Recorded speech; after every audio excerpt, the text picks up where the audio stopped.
반갑습니다. 타임 레버리지. 시간을 들여 막대한 수익으로 치환한다. 화요일이죠? 네, 또 소중한 하루가 밝았습니다. 날씨가 아직까지는 많이 더워요, 그쵸? 에어컨 없이는 진짜 하루하루 잠잘 때 너무 더워가지고 열대야가 장난이 아닌 것 같은데 우리의 건강에 있어서 온전한 숙면이 굉장히 또 중요하잖아요. 항상 잘 주무시고 운동도 병행하시면서 꾸준하게 투자 이어가시길 바라겠습니다. 금요 시청해 주셔서 대단히 감사드리고요. 함께 성장해 주셔서 영광스럽게 생각하고 있습니다. 천천히 시작해 볼까요? 지금 비트코인이 뭐 6만 달러 놓고 논쟁이 나오고 있다라고 하면서 그쵸? 지금 조금 지지부진한 흐름을 보여주면서 이거 어떻게 되려는 거야? 도대체 단기 바닥일까요? 아니면 또 한번 추가적인 하락이 나오면서 패닉셀 구간에 들어가게 될까요?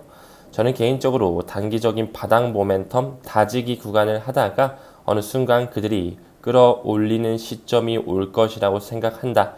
그렇기 때문에 지금은 우리가 용기를 내서 바이더딥 그 DCA를 꾸준히 펼칠 때라고 다시 한번 좀 제 입장을 말씀드리고 싶네요.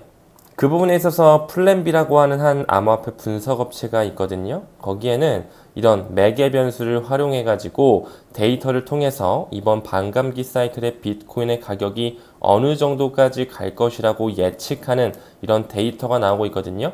여기 나오는 것처럼 이 새로운 데이터를 재조정하면은 유사한 매개 변수 및 결과가 나타난다라고 하면서 결론부터 좀 말씀을 드려야 되겠죠? 해당이 플랜B의 자료를 통해서 다음 반감기 슈퍼사이클의 비트코인 가격을 약 50만 달러까지 보고 있네요.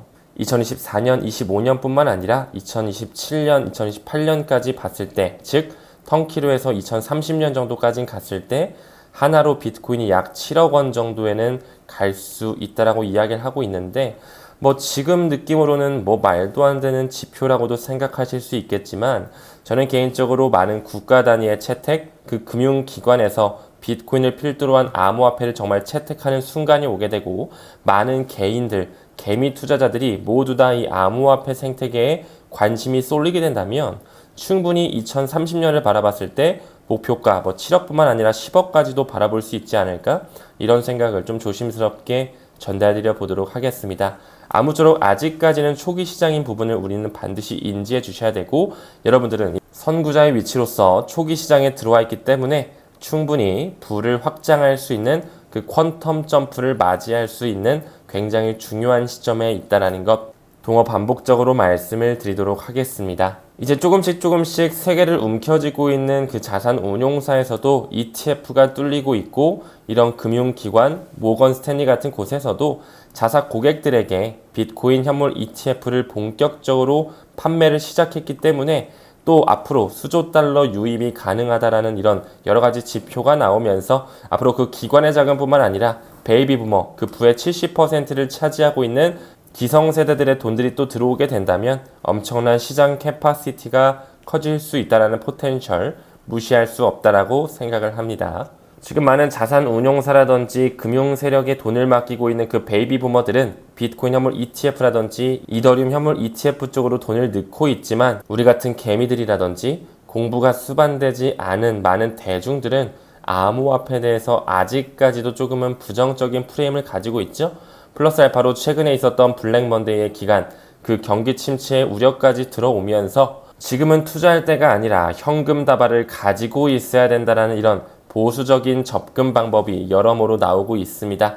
역시나 기사에서 나오는 것처럼 싼 호텔과 비행기를 찾아 떠나는 개미들 여행 수요 또한 감소했다라는 이런 지표가 나오면서 미국 경기가 둔화됐다라는 또 다른 신호가 나왔다라고 볼 수가 있겠죠?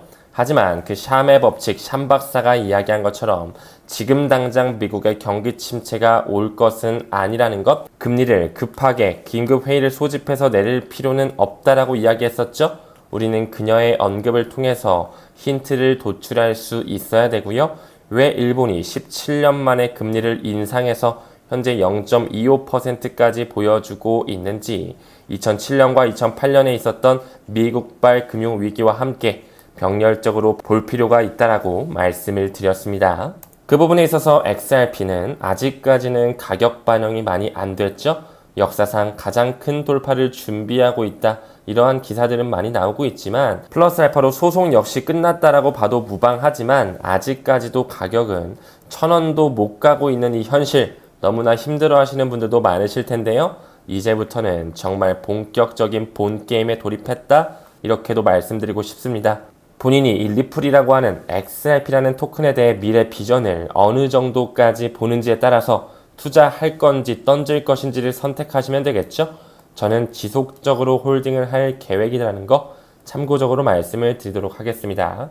다음 기사 봤을 때 마이크로 스트래티지의 회장이죠. 이 마이클 세일러가 나오면서 워렌 버핏을 이겼다. 그 투자의 대가 버크셔 해서웨이의 CEO인 워렌 버핏을 어떻게 이길 수 있었느냐라고 봤더니 이 마이크로 스트래티지의 주식이 정말 고공행진을 했던 역사적인 패턴이 있었죠. 비트코인을 본격적으로 구매한 이후에 약 1000%의 주식 상승이 있었기 때문에 투자 수익으로만 54억 달러 정도를 벌어들였다고 나오고 있네요. 해당 그래프를 보더라도 어떠한 주식보다 이 마이크로 스트래티지의 주식이 약 995% 정말로 기사에서 보였던 것처럼 1000% 정도 이상 큰 수익률이 나면서 워렌 버핏을 뛰어넘는 투자 수익률을 보여줬다. 그 S&P 500 지수 그 500개 주식 중에 499개보다 성과가 훨씬 더 좋았다라는 이런 지표가 나오면서 역시나 비트코인 맥시멀리스트답게 비트코인에 대해 샤라웃을 하고 있네요. 하지만 저는 확실하게 말씀드릴 수 있는 것, 그 최초의 블록체인은 비트코인이 맞지만 비트코인 하나 가지고는 이 디지털 생태계 4차 산업혁명을 모두 다 메꾸기에는 한계점이 명확히 있습니다. 반드시 이더리움을 필두로 한 그 암호화폐 생태계를 아우를 수 있는 플랫폼 레이어 1 솔루션도 필요할 것이고요. 그 오라클 문제를 해결할 수 있는 레이어 0 플랫폼이죠. 뭐 폴카닷이라든지 체인링크 이런 플랫폼도 너무나 필요할 것이고요. 가치의 인터넷을 구현하기 위해서 리플과 스텔라루멘과 같은 그런 코인들 또한 반드시 급부상할 수밖에 없다라는 거. 우리가 코인에 투자하면서 조금 더 큰 그림을 보면서 포트폴리오에 대한 분산화 작업 또한 병행하신다면 멘탈 관리에 충분히 도움이 되실 거라는 생각을 또 전달드려 봅니다. 다음 기사 봤을 때 이 스탠다드 차타드 은행이 리플과 제휴하면서 거래 XRP를 활용하고 있다. 이런 기사가 나오는데요. 여러분 잘 알고 계시죠? 우리나라에서는 이 SC제일은행이라고 유명하잖아요. 영국의 대형 금권으로도 뽑히우는 이 스탠다드 차타드 은행은 2016년서부터거든요. 여기 2016년 9월서부터 리플에 전략적으로 이미 인베스트먼트 인 리플 보이시죠? 투자를 유치했었다라는 거. 리플의 초기 투자자 중에 스탠다드 차타드 또한 있다라고 말씀을 드렸죠. 뭐 이뿐만 아니라 CME 그룹이라든지 태국 시암은행이라든지 디지털 커런시 그룹이라든지 미국의 디지털 달러 프로젝트의 쩐주로 있는 엑센추어 또한 리플의 초기부터 투자하고 있다라고 말씀을 드렸습니다. 여러분들께서 리플에 대한 미래를 확신하시고 공부를 꾸준히 수반하셨다면 지금 현재 이 가격 눌림에 대해서 전혀 흔들릴 필요는 없다라고 생각을 합니다. 이 스탠다드 차타드뿐만 아니라 영국을 대표하는 대형 기관 1등이죠. 이 HSBC는 과거에 이 국경 간 결제 판도를 바꿀 수 있는 XRP 레저 이 원장을 완전하게 인정했다라는 거. 그들의 논문에 이 XRP 레저의 생태계를 게임 체인저라고 언급한 바가 있었죠. 왜 그 스탠다드 차타드뿐만 아니라 이 HSBC가 계속적으로 이 분산 원장 기술에 대해서 언급을 하면서 리플의 XRP 레저가 제공하고 있는 이 리얼타임 크로스 셀러먼트, 즉 국경 간 결제를 송두리째 바꿀 수 있는 이 솔루션으로 인용을 하고 있는지 중요하게 생각해 볼 필요가 있다라고 생각을 합니다. 다음 기사 봤을 때 최근에 로빈후드가 그 유럽의 최대 거래소인 비트스탬프를 인수했었죠. 인수 후 한 달 만에 이 XDC라고 하는 신핀 네트워크 역시 다시 한번 상장 발표를 하면서 역시나 그 ISO라고 하는 국제 표준화 기구를 준수하고 있는 이 XDC 역시 조금씩 규제에 대한 명확성이 불어닥치고 있네요. 이미 리플과 스텔라룸에는 여기도 보이시는 것처럼 IMF, 이 국제통화기금을 통해서 승인을 받았다라고 말씀을 드렸고요. 소매용과 도매용으로 나눠가지고 각자의 위치가 있다. 두 개의 뿌리는 같다라고 말씀을 드렸죠. 여기 나오는 이 XDC 역시 최근에 로빈후드가 인수했던 비트스탬프에 한 달 만에 상장이 됐다라는 거 가치 반영이 될 수밖에 없는 코인입니다. 왜 그들이 월드뱅크, 세계경제포럼, BIS, IMF 그 국제 기구들과 함께 가고 있는지를 우리는 확신할 수 있어야 되겠죠.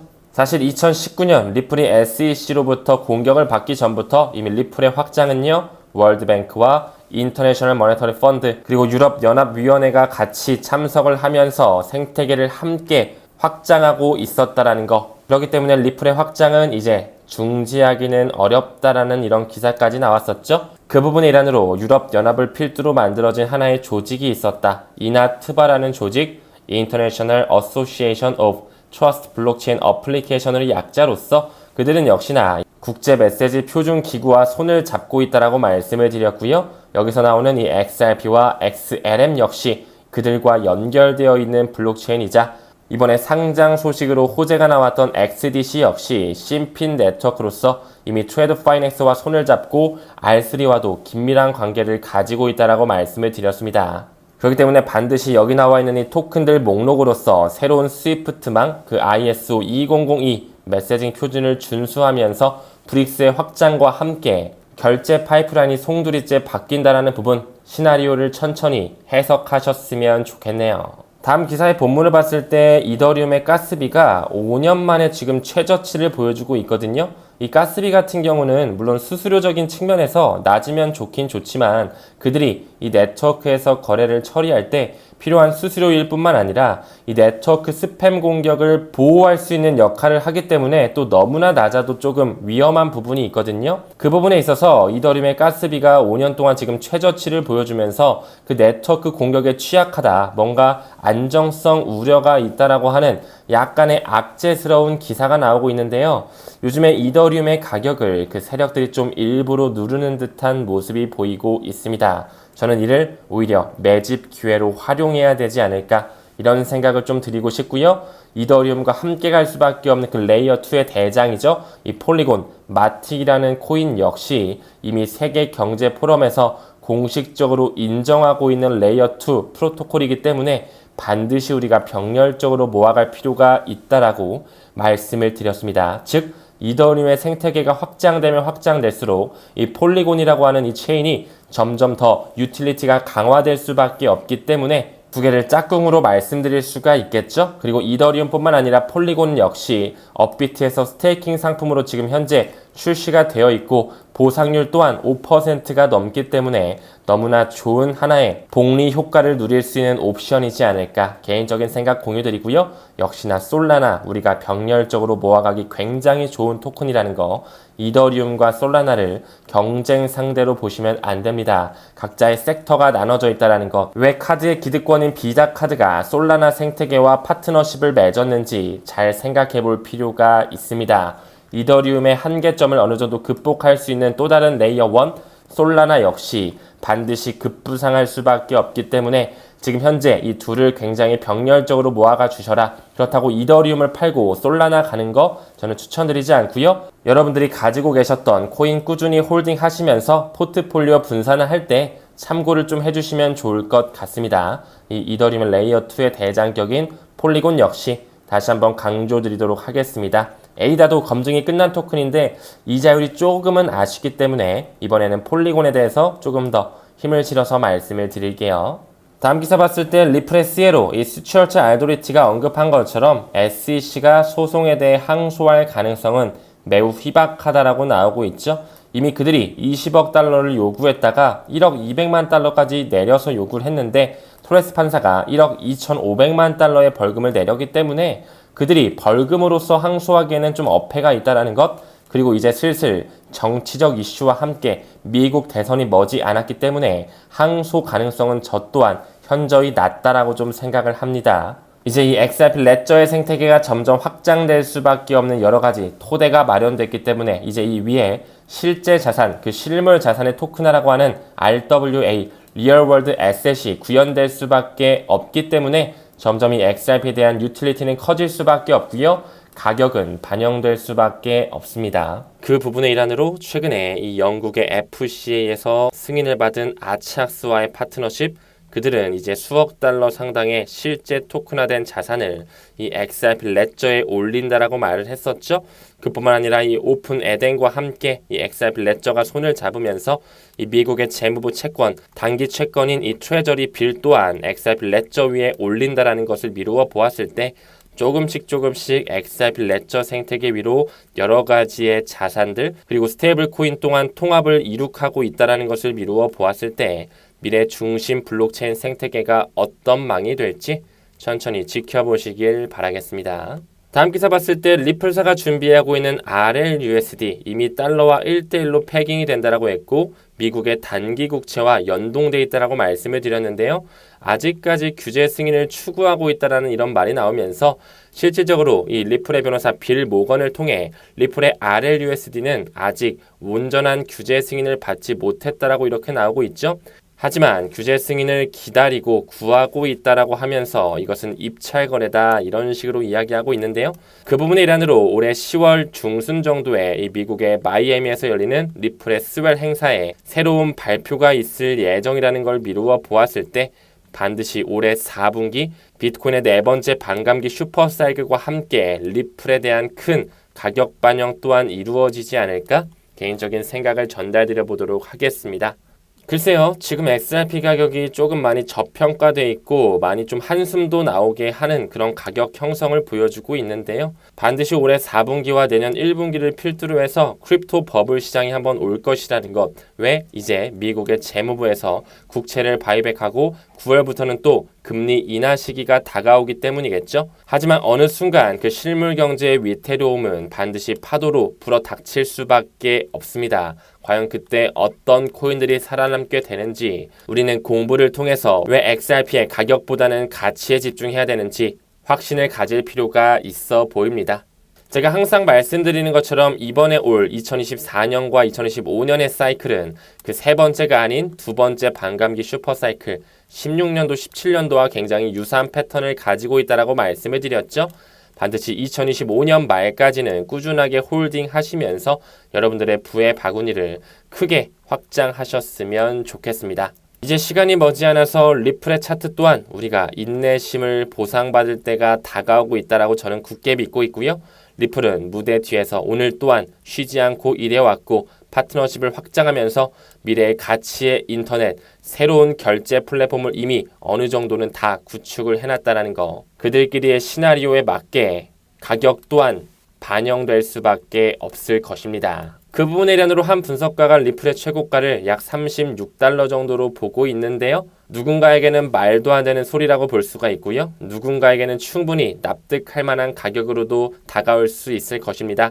아는 만큼 보인다. 믿는 만큼 길게 투자할 수 있다라는 이 진리를 꼭 한번 다시 생각하시면서 내가 왜 리플에 대해서 지금 이렇게 영상을 보면서까지 공부를 하고 투자하고 있는지 본인의 투자 내공을 확신할 수 있는 분만이 리플을 통해서 큰 가치 반영을 누릴 수 있다라고 생각을 합니다. 금일 영상은 여기서 마무리하고요. 오늘도 건강한 하루 보내시길 바라겠습니다.